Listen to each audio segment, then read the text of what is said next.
Welcome back to another podcast. This is podcast number 19, and today's guest is Trevor Merralls. So, for full disclosure, I have to say that I am a fan of Trevor's, and I think he has a thankless and arduous task. I also feel that UTAG and the UCG overall have made a great deal of difference and impact in the arguments they've raised and brought to our attention. Now, although I've never agreed with the protests we as a trade made, I do believe once the decision was made to protest, we needed to accept that that is the consensus and we should then all back it. What Trevor does here, I feel, is explain the strategy in a far better way than it was conveyed at the time. So it would seem one of our major problems is getting our message across to our own trade, let alone to the general public. I love this chat with Trevor, and I hope it makes you familiar with him and the organisations that he is a part of and represents. So if you are interested in supporting the legal aspects of the knowledge, such as roads that taxis are denied access to, the application of dubious regulations given to the likes of PHV, then support and fund UTAG. If you want to be part of an organisation, then you have a choice. You can join the United Cab Drivers Group, which is the UCG. You can join the LTDA, the London Taxi Drivers Association, or the London Cab Drivers Club, which is the LCDC. That's completely up to you, but from my perspective, I would join one of them. The benefits outweigh the fees that you pay. Now, the other thing that we get deeply involved in again here is the price of electric taxis. So if you want to understand more about that, then stick around for that. So let's get on with it and listen to what Trevor has to say.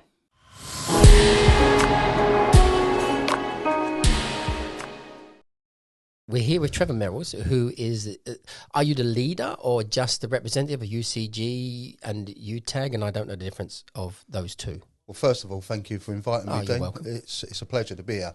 I'm the General Secretary of the United Cabbies Group, which is a trade organisation that represents taxi drivers and knowledge of London students. Mm-hmm. And I'm also a director of UTAG, which is, as you know, a body that's set up through donations to defend, through the legal route, the taxi trade's interests. Yeah. So it's kind of like the UTAG is a legal arm and then UCG is the members? They're totally separate.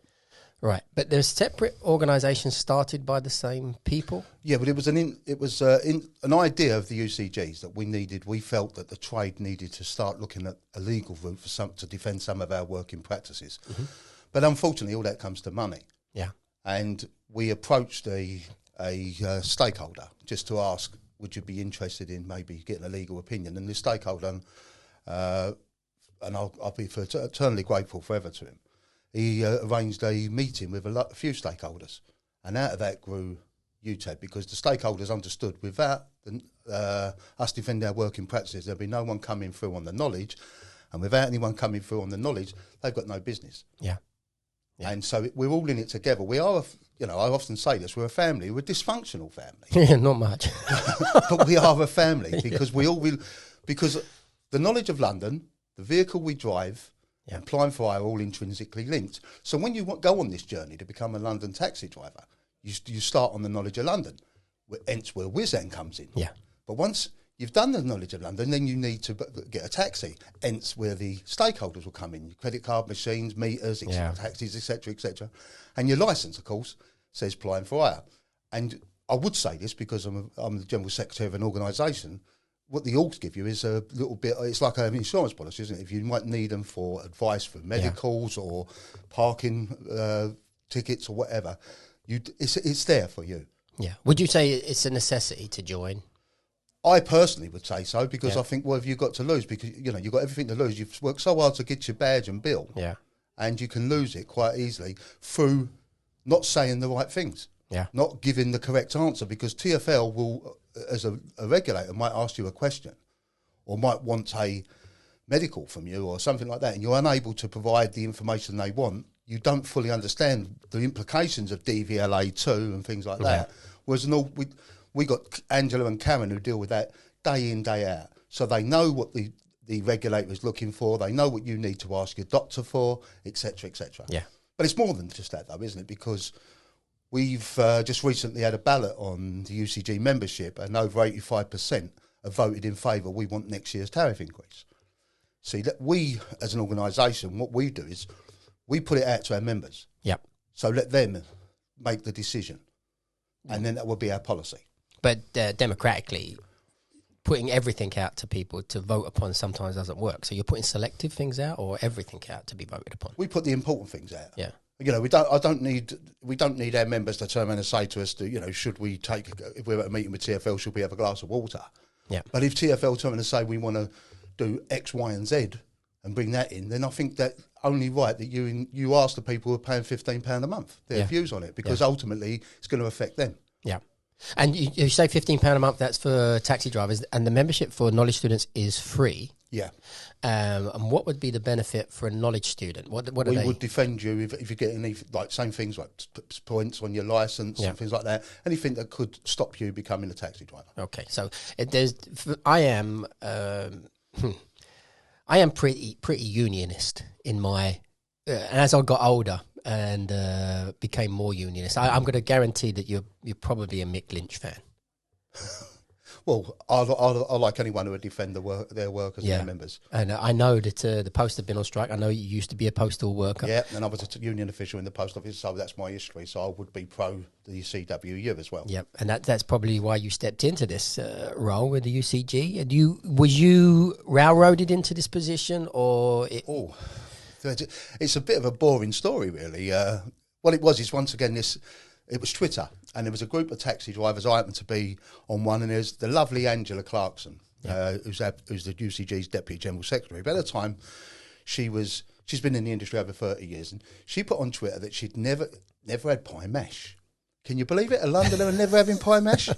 And she's from South East London as well. Obviously, she's from the posher part than myself. But so we all arranged to go down Manze's, down Tarbridge Road, about 5 or 6 taxi drivers, and it was it might have been a Tuesday day or whatever it was in the week, and she'd never had pie mash before, and we ordered a pie mash, and I ordered a double because that's what you've got to do. That's the lingo thing. I'm a pie mash expert. Dean's East London, but he does know the pie mash. No, our pie mash is better than South East London. Yeah. So and out of that grew a friendship amongst 5 or 6 taxi drivers on social media. None of it was political or involved with orgs. It was just friendship amongst cab drivers. Stay away from, I don't know, Tanner Street today. The traffic is diabolical. I've had a nightmare day. It's X, Y, and Z. And out of that, it was just arranged that we'd have a night, because all a bit worried about what was happening to the trade at the time. And I was invited along, and everyone introduced themselves, because by this time there's about 15 people coming along to this meeting at night time. Pardon me. And we all introduced ourselves, all spoke.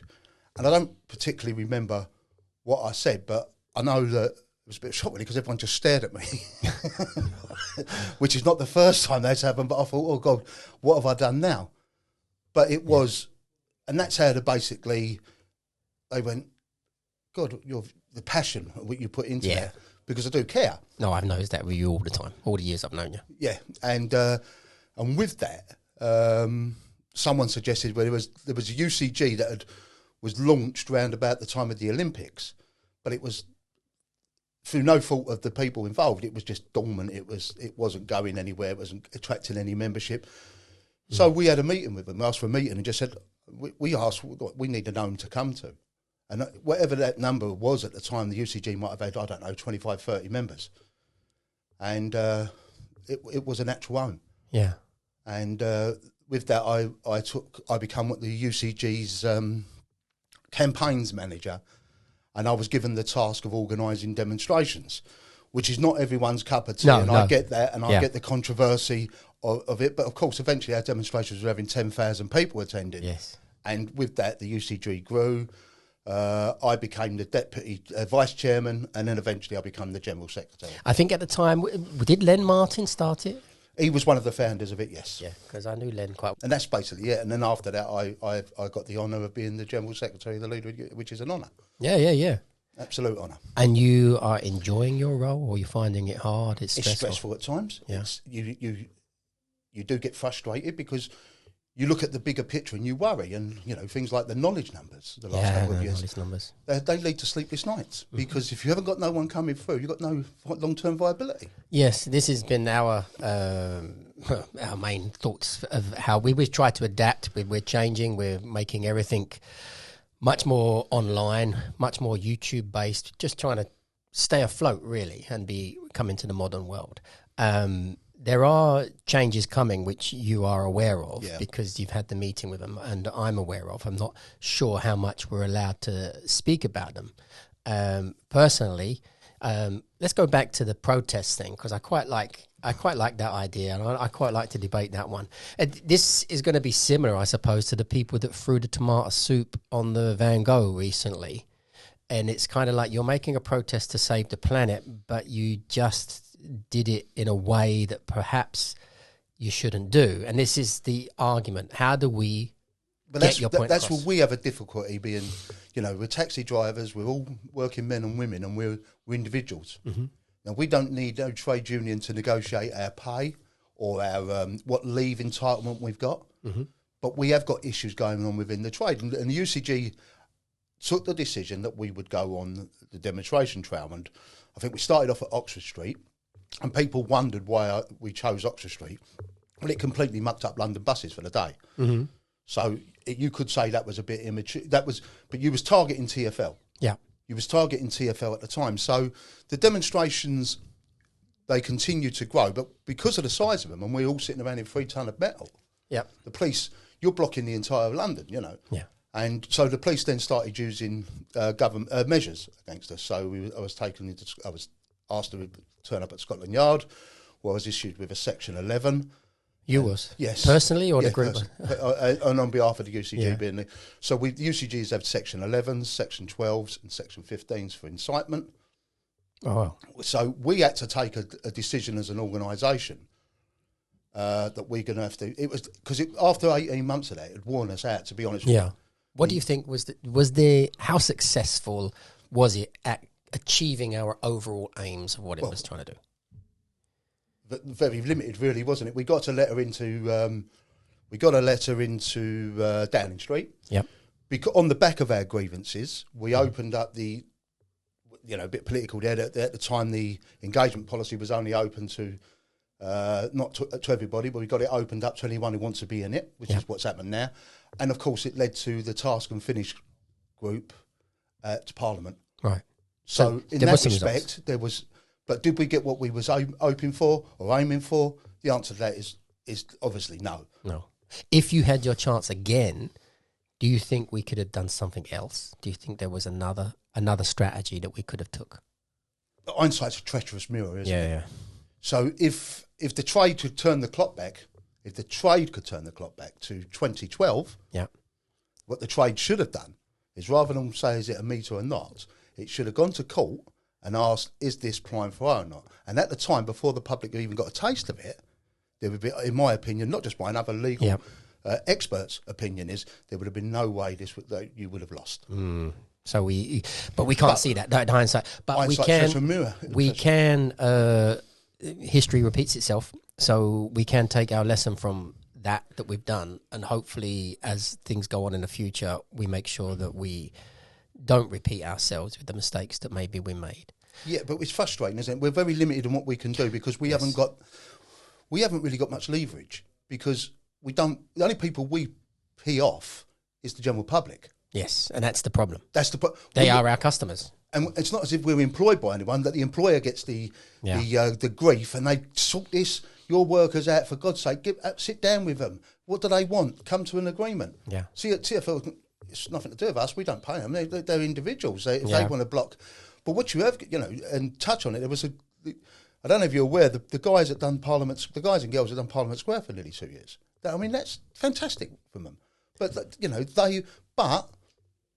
there was numbers were very limited, and they were watching fellow taxi drivers carrying on work, and it's soul destroying, isn't it? Because the issues they were actually saying are issues that the trade needs to. Yeah.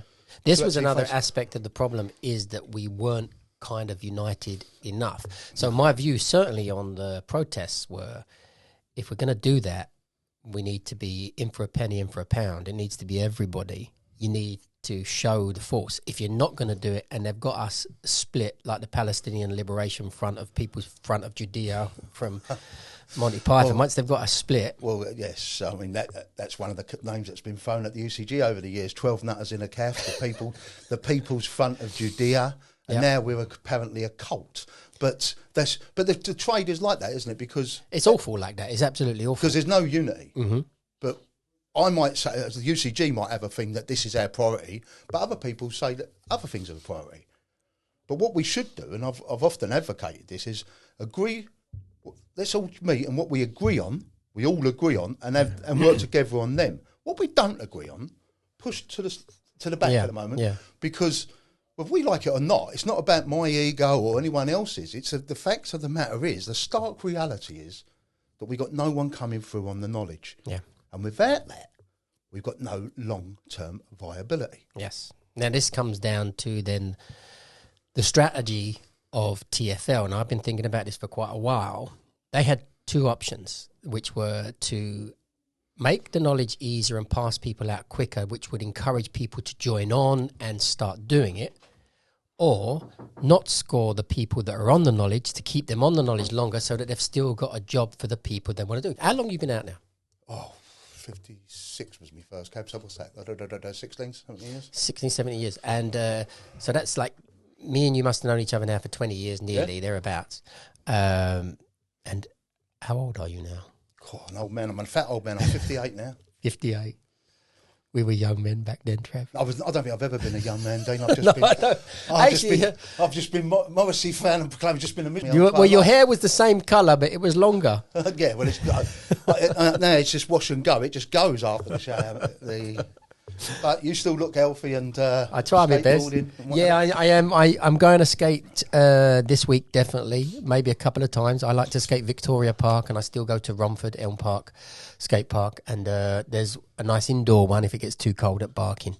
So yeah, but Paul's also a fitness freak. He's a bit of a tennis player. Yeah. I actually might have to challenge you at a game of tennis. I am good for one set. Same as me, to be honest. I always play better players than me, nick a set, and then I can't go any further. Knackering, isn't it? It's exhausting. And then after that, you're sort of walking to the shot that's just been played to you, and I'm the same. And I get the ump because they're going to win now, and you think, like, if I was fit, you wouldn't win. It's only because I'm not fit. So we're here with Paul Byron again. Me and Paul are going to be interrogating Trevor Merralls from UCG and UTAG, which I still don't understand the difference slightly. Why do we have to have two separate things? What I understand this kind of legal arm and this kind of the members arm, but why can't you have them together? Because not everyone who subscribes to UTAG is a UCG member, and they don't want to be a UCG member. And UCG is the, should we say, the political wing or provisional wing of, but UTAG is a separate entity made up of people in no alls and some, made up of stakeholders, made up of people who are supporters of the taxi trade. Yeah. And it's political, its aims are all legal. Right.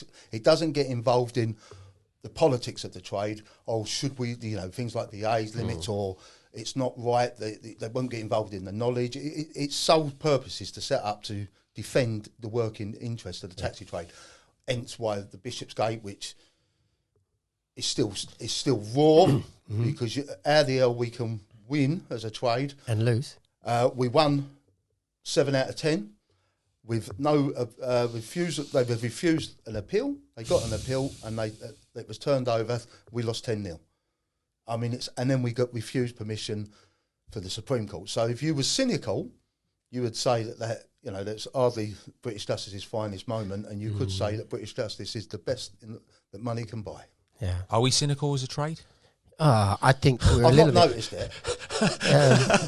Yeah. But then again, I'm in the UCG and probably with like-minded people, and apparently we're all 12 nutters in a caf. Well, no, you might be. I don't know. The thing that's always bothered me is, and I've said it many times in the past, there are some people in this trade who shouldn't have a voice.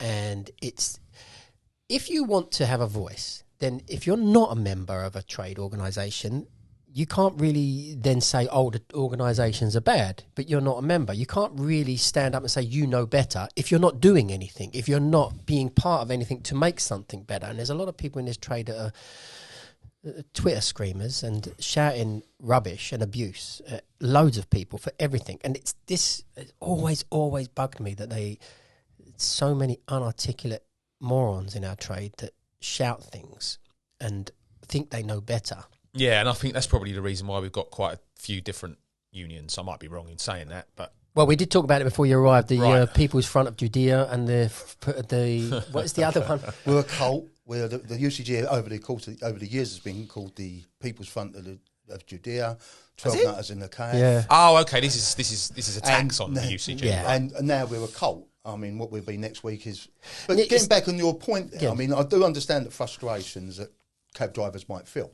Yes, true. I understand. But, and you know, 'cause there will be cab drivers who will obviously want to watch this podcast and listen to it just so they can be critical. Oh, yeah. Yeah, so I'll just say to them, though, I don't think you do the trade any favours whatsoever. Irrespective of what your views are on apps, Uber, should we use them as an example? If someone puts on social media that they were ripped off by Uber or X, Y, and Z, I don't think it portrays the trade in a great light that we come piling in on somebody and trying to say, shame you never got raped. Yeah, you deserve that. Oh, yeah. You'll use them again. You'll use them again. And because I think that's not going to encourage... Because I've got a daughter, that's not going to, if someone says, my daughter's allegedly raped, that's not going to encourage me to say to her, you make sure you use a back cab in the future. Yeah. It would encourage me, and I'm sorry, this might offend a lot of people, it would encourage me if I wasn't associated with the trade, is use anybody but them. Yes. And that's human nature, that's the reality. So I get your frustrations, because I'm frustrated as much as anybody, but it's just not nice behaviour. It's moronic. It's completely moronic. If people want to use Uber and then complain afterwards, they've learnt their lesson. Yeah. Right? For us to come in and to make them feel 100 times or insult them, it's not our business. Let those who want to, let Uber defend their own practices, those Uber supporters defend it. We don't have to do nothing. Stand above it. Yeah. Stand above it. It's not our business. Don't have to do that. You could even argue it's a conspiracy theory, because if I was Uber, you'd think to yourself, I know a strategy. Let's pretend we're black cab drivers. I think there is an element of that and as let's slag off these people who are using Uber. I think there's an element of that. I do think that. But some accounts I know are taxi accounts because I have them on me. Yeah. So I know some of the choice things they've said. So I do know that they are genuine, but I just feel that sometimes we say we're the gold standard, and we are. We do go through the knowledge process, which is the toughest topographical test in the world. By far. And then we get our badge, and it's like we have this switch go off in our head that we become the most obnoxious people you could find. And then we wonder why no one got any sympathy for us. Yeah. Well, the reason for that is, mate, because last week on Twitter, totally unreserved, I got a load of taxi drivers all screaming at me because I innocently called an Edison Lee a taxi. Yeah. You know, because I don't live in London, so I didn't realise that outside London we call taxis and private minicabs one and the same word. Yes. But I've had 3,000 cab drivers insulting me 24/7, and I'm sorry, I don't, you know. So that's an extreme case, isn't it? But the trade has got some issues. The trade has got a PR issue, a failing. But But we are up against companies that can go and lend millions upon millions. How do we get a positive spin on ours? We have got taxi PR who do sterling work. Yeah. But we should look to maybe put more street advertising out on the bus stops, etc., etc. You know, our Vice Chair Tommy yesterday was behind a bus, and he saw this advert for ex-forces, forces employment it was called. Yeah. And then he asked, you know, why don't we encourage them to do the knowledge? Why aren't we going to these default ex-servicemen and saying, do you want to do the knowledge of London? They used to, Trevor. Yeah. They used to do that. There was even the Hague House used to have a fund to give them the money. The money, they would contact the schools and say, we will fund their study. So I don't know if they're not doing it anymore. Trevor, what's your thoughts on the length of time that people have to take to do the knowledge these days? I mean, 17 years ago, how long did it take you, for instance? Oh, well, I wasn't the best case, really, scenario. So well, you weren't bad. I did tell you several times to give it up, but... Yeah. But no, I look, a lot of it, Dean would know because he runs a school. Yeah. Right? So you would know that are some of the questions relevant they're asking? So at the meeting we had last week, or the week before, they were talking about maybe stop these obscure points that you've got no chance. But what we want to do is finding the happy medium, innit? We've got to keep the standards. Yes, agree with that. So by keeping the standards, can we keep the standards and reduce the time it takes? Yes. The proof of that pudding will be in the eating. Do we need to go along to an examiner and we've all been there, you know, that they'll open the drawer and go, where's that, and then quickly put it back in. You've got no chance that day of scoring. You've got no chance of... So that perhaps them sort of customs and practices, but we also do need to keep... It's such a difficult... Look, I get it that people will say they have a quicker knowledge, but then the other side of that is, but we want to maintain the standards. Yes, but it's again comes down to PR. It's not necessarily... We can say quicker. We was choosing words, I think, at some stage. We were trying to put it across as not being watered down. But anytime you try and make a change to the knowledge and you try and put it out there, everyone's saying you're trying to the watered down thing comes out. You're watering it down. You're watering it down. You're watering it down. Yeah. Whereas Dean's trying to put it across in a way where you can cut certain things to still maintain the standard, but they don't want to listen to that. All they're hearing is, well, Dean's got a school. Paul's got a fleet. They want more bums on seats. That's how that's how they see it. Yeah. But they're not seeing the survival of the knowledge. We want it to be seen as we need to make it more dynamic so that we can get more people interested in doing the knowledge and maintain the numbers of the fleet. That's how we wanted to put it across, but everyone takes it the wrong way.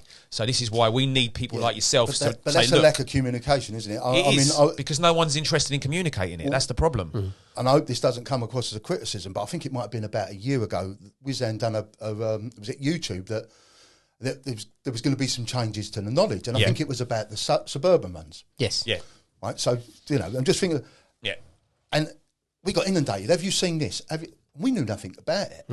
Right? It's an yes, I caused the problem. But I remember now. Right? Yeah, but it's not. Please say it's not a criticism. So straight away, this is a watering down of knowledge. But when you do some investigations, what ended up being is that over the course of the time, and you would know the exact figures, that these suburban runs have ended up going from whatever number to now a ridiculously, you're duplicating it 4 times. So all they were doing was taking away the duplication that you don't need. Yes. Now, if that was presented communicated properly to the trade, no one would have then turned and got up in arms. This is a watering down of the trade. So we went along to the. We went along because another thing, it's not part of political broadcast by the UCG, but we have got a lot of female members. Yeah, which are it's fantastic. That's great.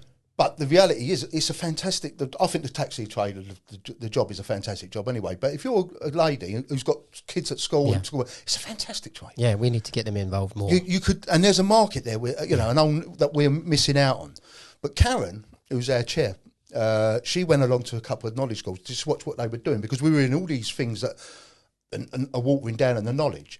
And then we went to the presentation. We were surprised that it wasn't as extreme that we were fearful of. Yeah. Right?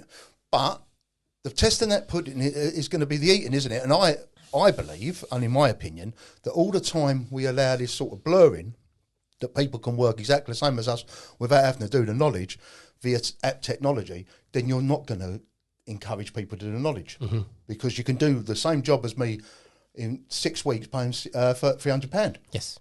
That's the issue that needs to be addressed.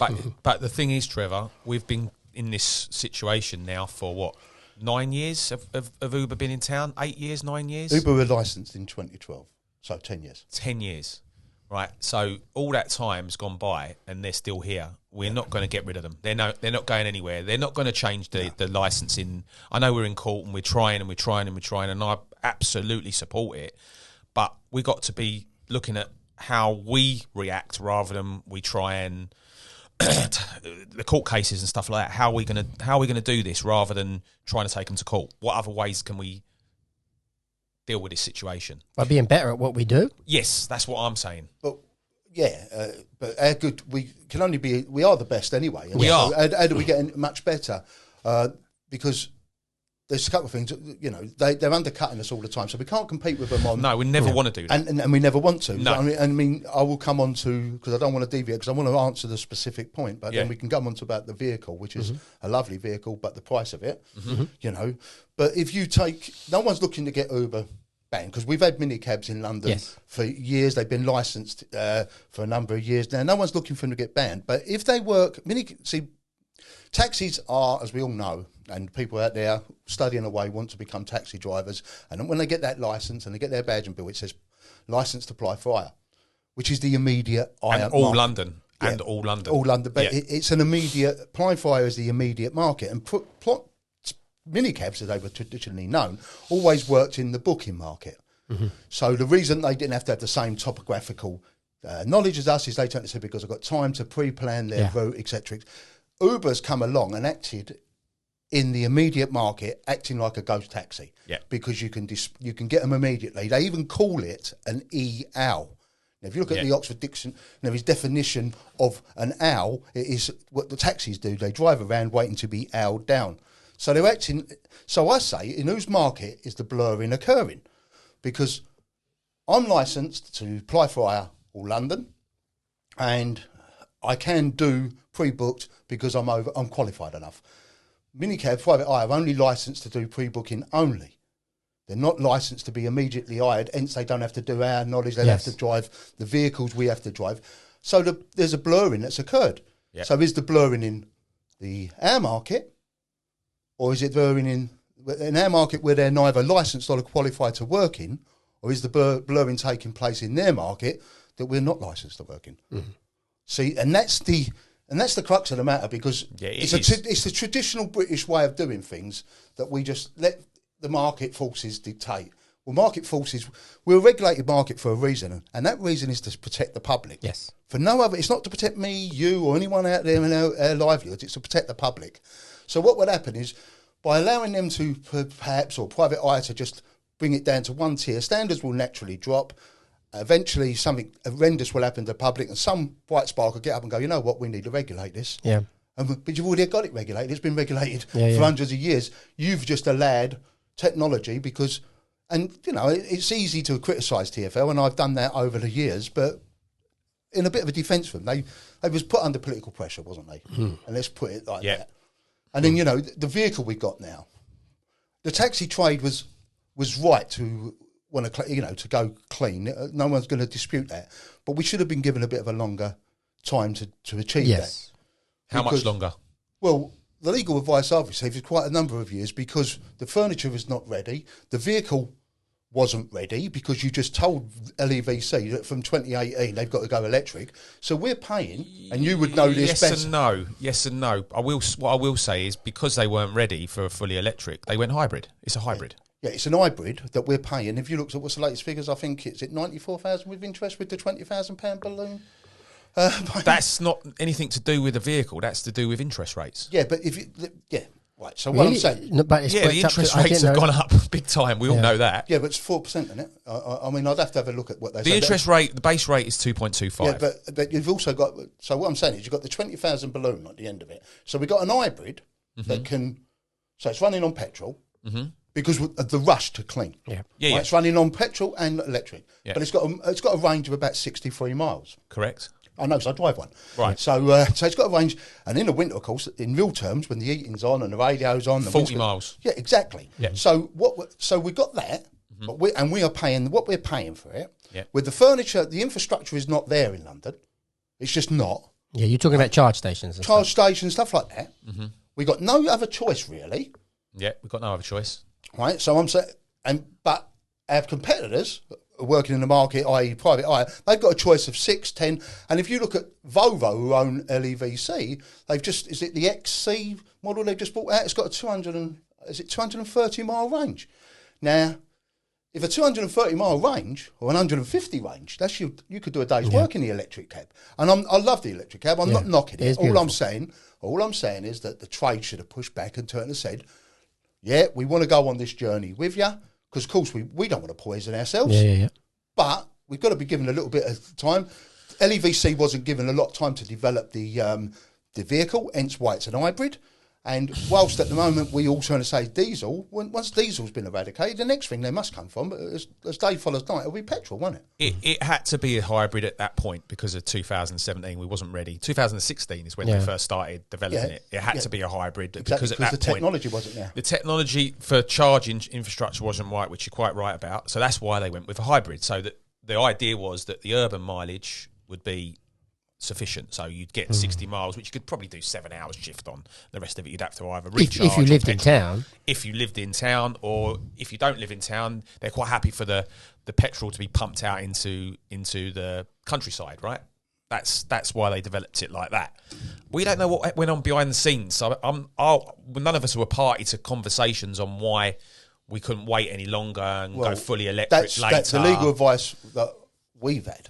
Yeah, was the trade should have pushed back on it, and you would have got the same time because you're publicly hired like buses. Yeah, you would have been given the time for the technology to be developed, and the technology wasn't there. And the problem they had, and I went to Coventry, and that's a long while ago now, and they told me the problem they had at the time, it's probably been eradicated now for a bit of range, is because of the weight of the vehicle. Yeah, yes, the weight's going to make a big difference.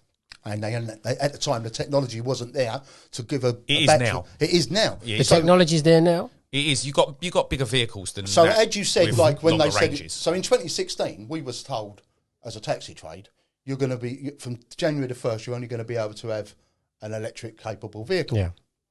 Private hire was given to 2024, wasn't it? Right, or whatever. I'm not sure on that, but we had. So what I'm saying is that they were given longer. Now, and I'm not knocking it. I'm just saying that we allowed ourselves to be rushed in. We're going to have another lot of problems coming up now with more vehicles coming off the road on the new on the 12-year age limit, which is as confusing as it's confused a lot of people. Because TfL, I think it's even confusing TfL because they're sending out letters left, right, and centre. So yeah, they're all wrong. And we got so it's a perfect storm, isn't it? Whilst we're doing well out there at the moment, and long may that continue. Yeah. So hopefully that encourages people to do the knowledge. Yeah. But we've got no one coming through doing the knowledge. We've got loads of vehicles coming off the road through age limit, and I like the TX, and it's not a criticism. I'm not one of those who said we shouldn't have had an electric taxi, but it's the best vehicle we've had, but we can't afford it. Mm-hmm. It's too expensive for what it does. And Paul's quite right because he's got a fleet, but looking at it the other day, which I did, it doesn't make no business sense. So I'm going to pay back £94,000 with and I've still got a £20,000, or I've still got a 20 grand balloon payment. That looks really shocking when you look at it, and when you first glance at that, and it's pushed around social media and all the rockets of rows that I've seen over it. It looks shocking. But what you've got to understand is that's not the price of the vehicle. No, I know. It doesn't cost £94,000. No. How much does the vehicle cost? 65. Around about that. And there's other ways to finance it. Yeah. You don't have to pay that balloon payment at the end. You can hand it back. Yep. Right. So that's one thing. There's other ways of buying a taxi, so you don't have to buy a brand new taxi. Just to be someone does. Someone that is paying 94 grand at some point. Well, this but 65 not everyone. is being. It's not for everyone. The 20 grand balloon payment is being added to the 65. No, or it's included in the 65. No, it's not included in the 65. That's all part of the 94, as far as I can see. So the 20,000 balloon payment means the vehicle is 85 then 87. Without the interest on it. If I'm going to pay, you're selling me the vehicle, and you're telling me I'm going to pay 67,000. If I pay that right now, do I own the vehicle, or do I still owe you 20,000? If you paid me £63,000 for that cab, you don't have to pay 94,000. This is the point I'm making. So where does the balloon payment come from on top of the 60? It's a PCP.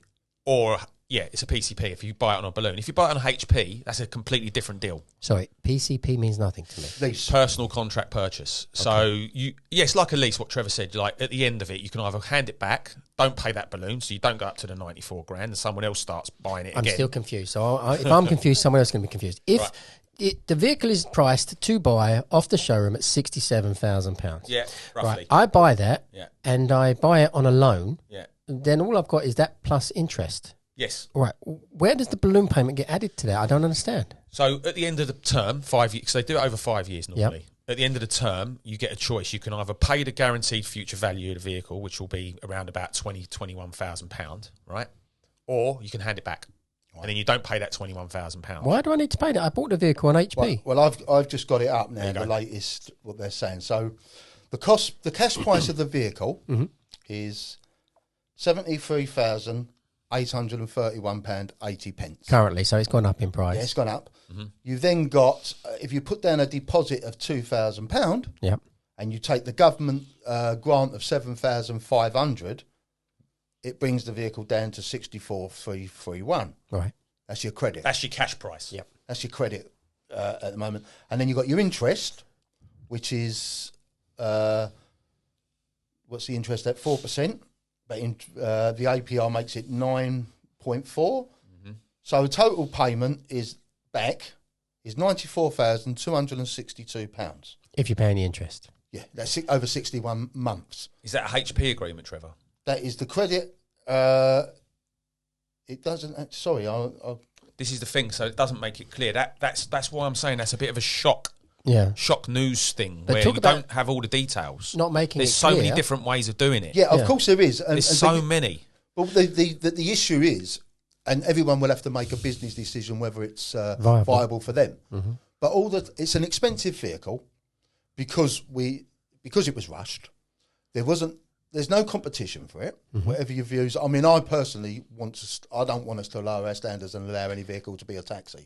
That's my personal view. But I fully understand why other people might try and say, I want converted vans because you can get an electric. I don't think it works. I personally don't. I think a taxi is a taxi, and we should keep that. And one model. It doesn't work. It's not a fair competitive market. Exactly. But if I had the luxury of knowing that I've got the sole right to be immediately hired, like those of us of a certain age can remember when we did have that, then I'd be more inclined to, it makes a business case for me to maybe take HP out and buy the vehicle. But all the time the others can work in I maintain that we're all working in a bit of a blurred market. Yeah. It's a scary prospect, that's price of vehicle.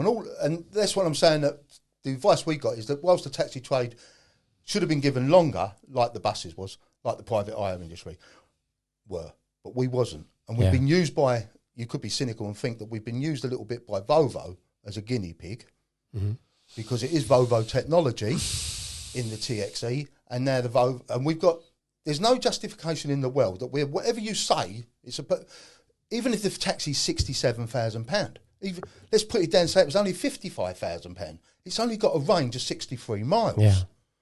Now, for £35,000 out there now, or even less, you can get vehicles with 180, 200 mile range. Yeah. So we are like the guys and girls who have bought Betamax when the world's gone VHS. Yes. Because what's going to happen in 5, 6, because what's the second generation TXE when it eventually comes? It's going to have a longer range, could be completely 100% ZEC. So what's that make the value of the vehicles, the TXEs? Yeah, is it you got a major point there? But what I will say is, I always look at this the other vehicles that are developed. So I'll give you an example: the BMW i3. You know, the small BMW. Yeah. So when that first came out, had a range extender, very very much the same as the Volvo and the taxi. And if you look at the reviews on that vehicle, people preferred the range extended one because they knew they weren't going to get range anxiety. So they could go on longer journeys without worrying about chargers, which was coming back to the point you were saying earlier about charging. There's not enough furniture. There's not enough chargers. There's still not enough chargers for everyone. Like, it's not just the taxi trade. It's the wider fleet of personal cars. It's still not enough. So I think there's still going to be a big market for these cabs that are out now because they do the job. They're all-rounders. They're all-rounders. You can go...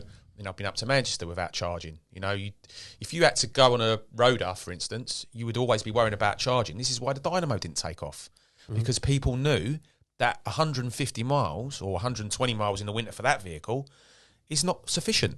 Yeah, it wasn't all about. It didn't look like a cab because the Mercedes Vito was very successful. It was all about that range. The Vito was successful. How successful? Yeah, it was. I think it was really successful. Percentage of Vitos compared to. Airport boys, they love them because they get all the suitcases in. They're reliable because it's Mercedes. Nissan's reliable because it's Nissan. But because that vehicle didn't have a long enough range, it didn't take off. They've sold 100. 100 in, 5 years? Well, they're no longer selling. They're no longer... They But that vehicle should, if we're going to be totally honest, it perhaps wasn't fit for purpose to be a London taxi. Because of the range. The main thing was the range. The size of it as well was the size wasn't good. The size, do you know what? I don't think the size was the thing because it had 5 seats. It was the same size as a TX4 in the back. That's not really the problem. The problem is the range. It's a cottage industry. Yeah, because the guys that bought it, more of them than ever, were guys that lived around the M25 or inside the M25.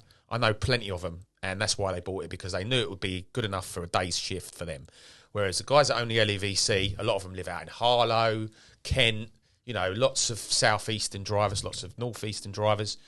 And that's because they knew that they didn't have to worry about the range. I've always felt it's even though everyone says it's got low range, it's only got 60 miles, but it's not. It's hybrid. I don't think it matters. I think that you want one taxi, Yeah. and everybody wants competitors, not because they're going to buy the competition, but to bring down the price of the one taxi they want to buy. So that means it doesn't work because I want to buy this, but you're too expensive. So if we had competition, maybe you'd have to compete with them, but we're still not going to buy that. So the competition's not going to come. I personally would like to. I like the purpose-built taxi. Yes. Yeah. Right, because I've said before, the knowledge of London, the vehicle we drive, It's every part of it, and the applying for it is all intrinsically linked.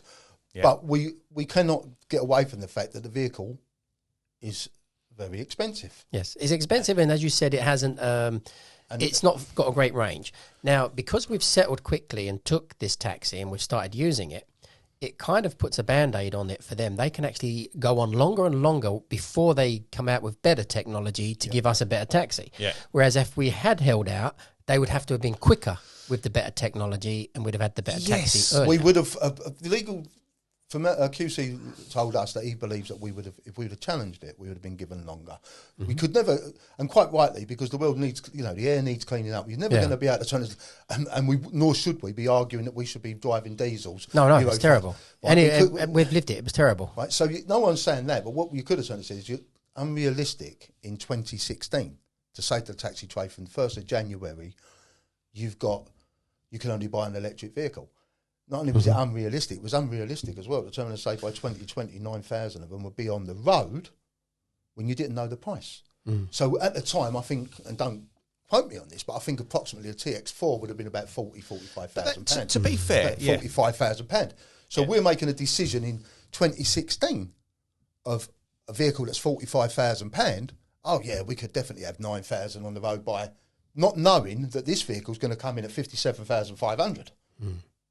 Or more when you throw in the interest. So that was a bit of a learning. That's something that the taxi trade I believe, should have been pushing back and said, well, look, we want to get there because we're not Luddites, because we're sitting in this pollution as well. Yeah. But we can't be used as an experiment for the entire of all of London. And that's what's happened. But they're always going to use the taxi trade as an experiment because we do the most urban mileage. So they're always going to go for the taxi trade first when they do these clean air projects, right? And an electric vehicle, we all know electric vehicles cost more to develop than diesel and petrol vehicles. It's always going to cost more, whatever way you look at it. The way they dragged it out by telling us the price was bad. Like, they should have warned us a lot sooner what the price might be, so we could make a challenge. That I completely agree with Trevor on that. But I knew it was going to be a lot more. I knew it was going to be at least 10 grand more. But then if you chuck in the savings of what the range and the electric is, it kind of comes out at a status quo. Because if you look at it, kind of comes out, it's like an upgrade, but for the same price. But now people, with the prices and the energy crisis, it's the same price now as running it on petrol. It is. So you've lost your savings, which was a selling point for the vehicle. It was, and inevitably, when they, after they finish with diesel, it's inevitably the environmentalists will turn and say about petrol pollution in London.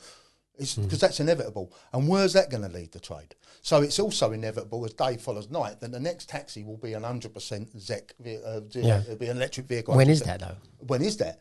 But no quicker than another 2 years. But then I haven't got a crystal. But what sort of price are we looking at then? And what's the value of this vehicle? Why would I pay 70? And this is why Trevor, that's got a 60-mile range. Where Paul's got a few more quid than me. He's got a brand new one that does 200 miles. Got a few more quid than anyone he has. And then not only has he got, then you have got luxury of I can take a Manchester, a Roda, and I can charge up when I'm in a Shell garage or a BP garage when I'm in Manchester after I've dropped them off. This is why this cab we've got now will have longevity, because the next cab will be fully electric and it will have a limit. Right, whereas this cab now has got no limit. You can fill it up when you like. You can fill it up where you like. So, I actually like hybrids, and the reason I like hybrids is because they're transitional. Right, so there's so many vehicles out there in the market that are hybrids, and they're really popular because a lot of people want to drive on electric, but they're scared of charging. So having the taxi that does that is perfect because you've never got to worry about charging it. Yes, the electric range is pretty bad, but right now, to put petrol in and electric, it's like the same money if you're charging on the street. Yeah. So we've got the best of both worlds. So when we had the petrol crisis, when we couldn't get petrol, we were all charging up. So this is what I'm saying about this cab. I know everyone's like, "Oh, you love this cab so much," but it's so versatile.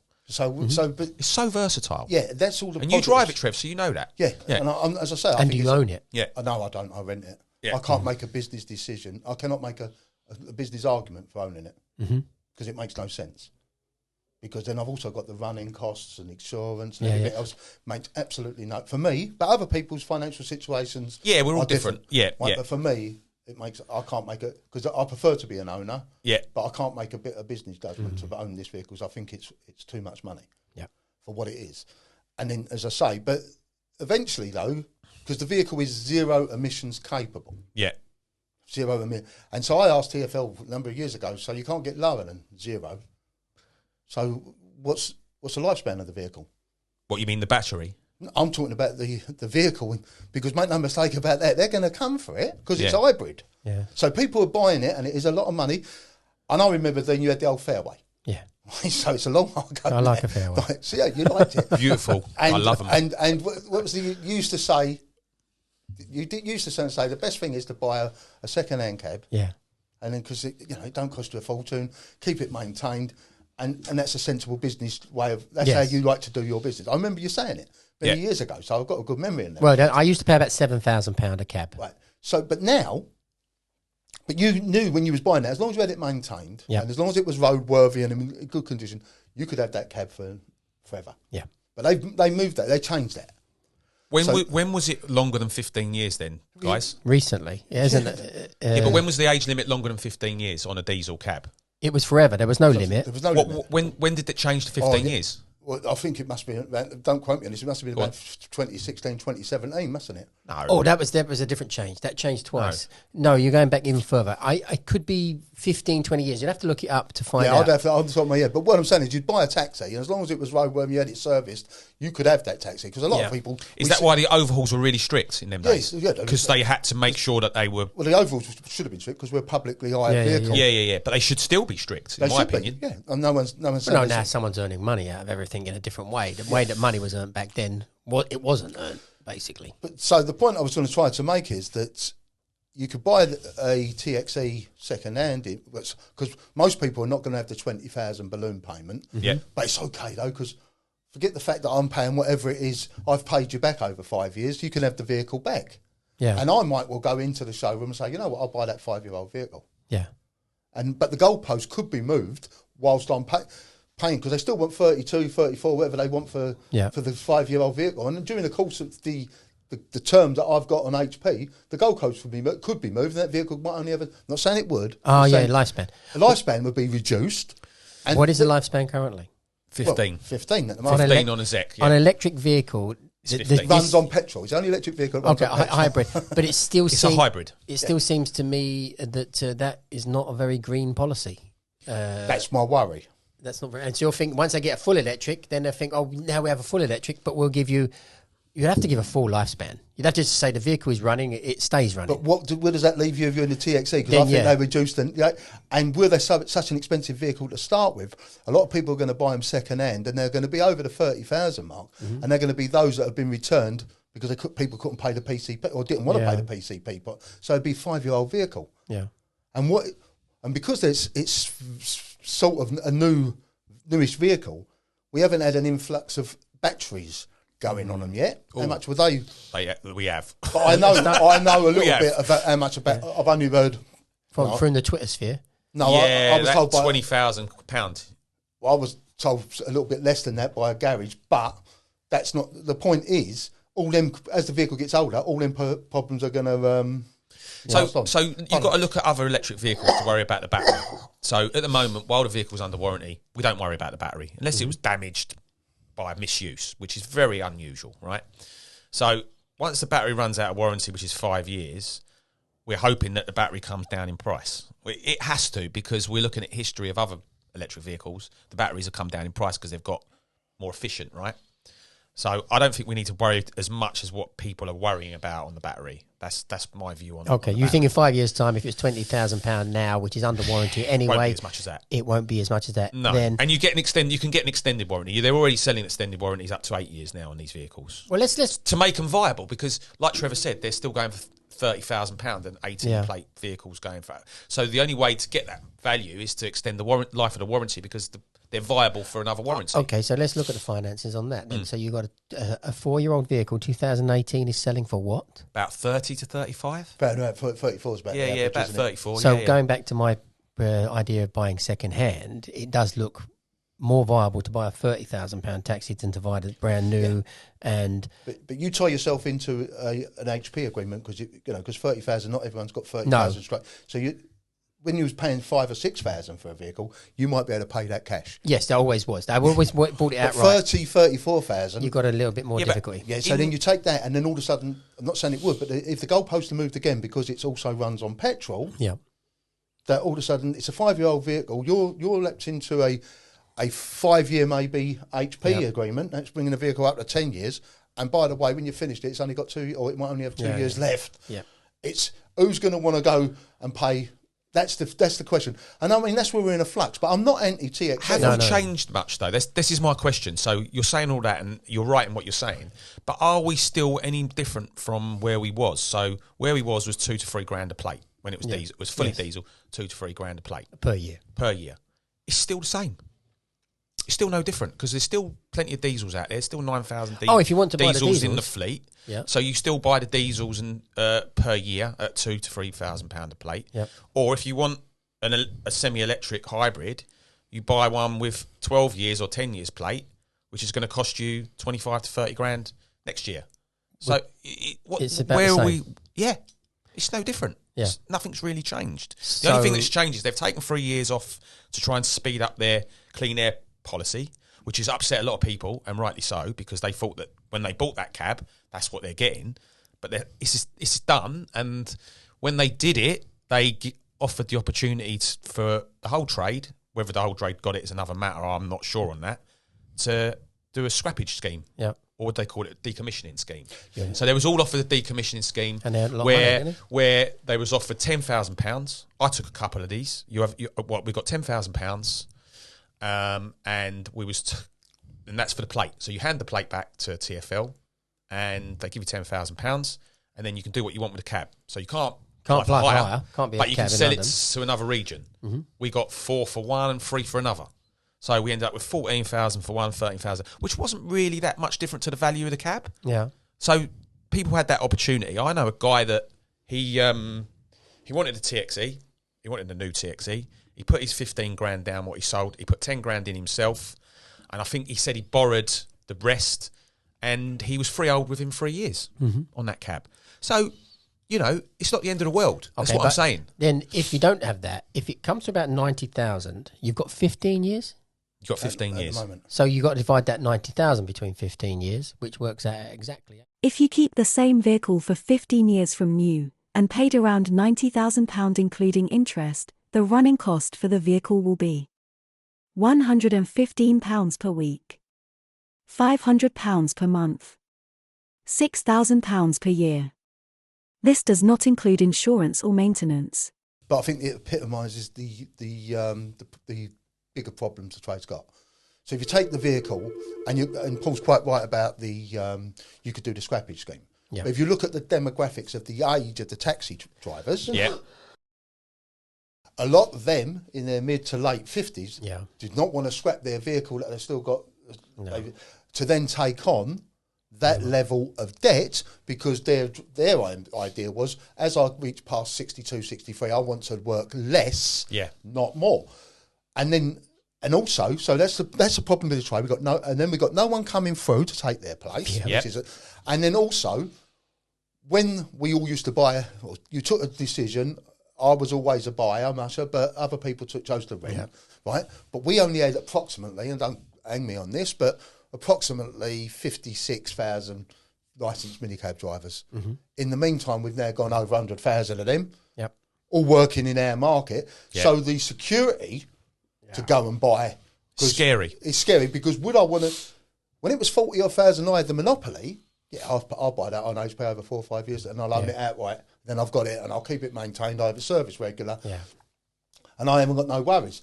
Now the debt could be in 90 odd thousand, and I'm equally competing against for my own work, not only just with private hire, but sometimes with taxi apps that will go under the meter, and that's the problem you got, because that's the reality, and it really does encapsulate the entire problem we got. Because if no one's coming through, if more people come through, because a lot of people say, "Oh, quicker," and they have vested interest, don't they? So if I, and I'm not saying that you most certainly don't, Dean, because I know your standards, but you could say, "Well, I've got a knowledge school, so it's in my benefit to make the knowledge as easy as possible, as quick as possible, and I'll get 20,000 people apply to do it." It's in my. But the reality of that is, and then if you sell taxis or you rent them out, get them all in, I can buy those. But then our standards would drop. If you want to maintain, we both hold a badge, so we don't want that. Exactly. So you want to maintain the standards. Yeah. But by maintaining, human nature is they've been allowed a taste. Private minicab drivers have been allowed a taste of a market they should never have been allowed to work in. Yeah. And that is fundamentally, we can put as, they did say this at the meeting, it's like putting a plaster on an axe wound, because we can actually look at what we're doing with the knowledge, but all the time we don't address the elephant in the room. Yeah. It's not going to change nothing. I saw you say this in was it a GLA meeting? I think I said it 2 weeks ago. You said it in a meeting where you were sitting. But you got to. That's your job. But you were sitting with Steve McNamara and before the GLA and Grant Davis, Mickey Walker. It was Mickey Walker, and they were sort of quite passive, and they were addressing points and stuff. But you just said elephant in the room, and they were really shocked. But what you're saying was 100% right. And